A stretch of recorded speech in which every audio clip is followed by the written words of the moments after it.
মশলা কষতে, সব মশলা দিয়ে সব ভালো করে কষতে হবে।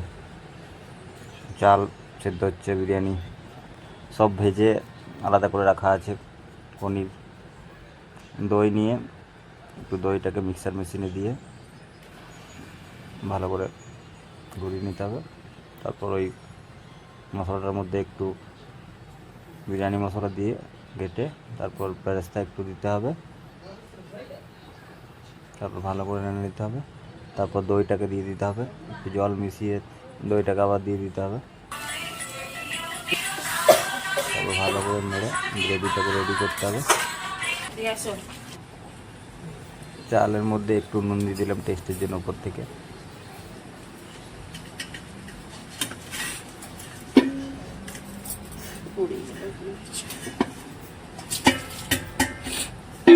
এটাকে আলাদা পাত্রের মধ্যে রেখে দেবো। জলটাকে বের করার জন্য দিয়েছিলাম। এবার ভাজা ভেজিটেবলগুলো সব কড়াইয়ের মধ্যে দিয়ে দিতে হবে।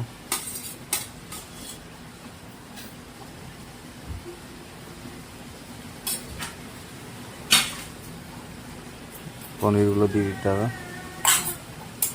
তারপর ভালো করে কয়েক মিনিট কষতে হবে। কষা হয়ে গেলে জল দিয়ে দিতে হবে। জল দেওয়া হয়ে গেলে একটু বেরেস্তা দিয়ে কিছুক্ষণ ঢেকে রেখে দিতে হবে। তারপর উপর থেকে চাল দিয়ে সবজিটাকে আর একটু উপর থেকে দিয়ে দিতে হবে। তারপর ভাতগুলোকে সব উপর থেকে দিয়ে একটু বেরেস্তা, মিঠাই তোর, কেওড়া জল,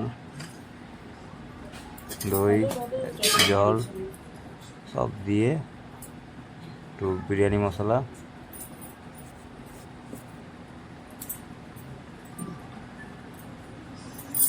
থেকে দিয়ে ভালো করে তারপর ঢাকা দিয়ে দিতে হবে।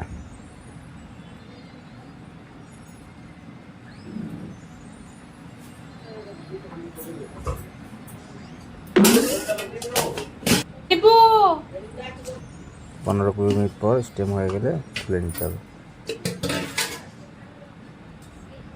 বিরিয়ানি রেডি হয়ে গেছে।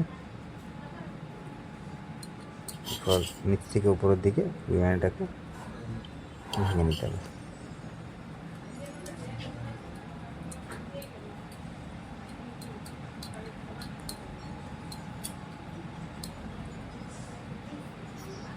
খুব সুন্দর কালার হয়েছে।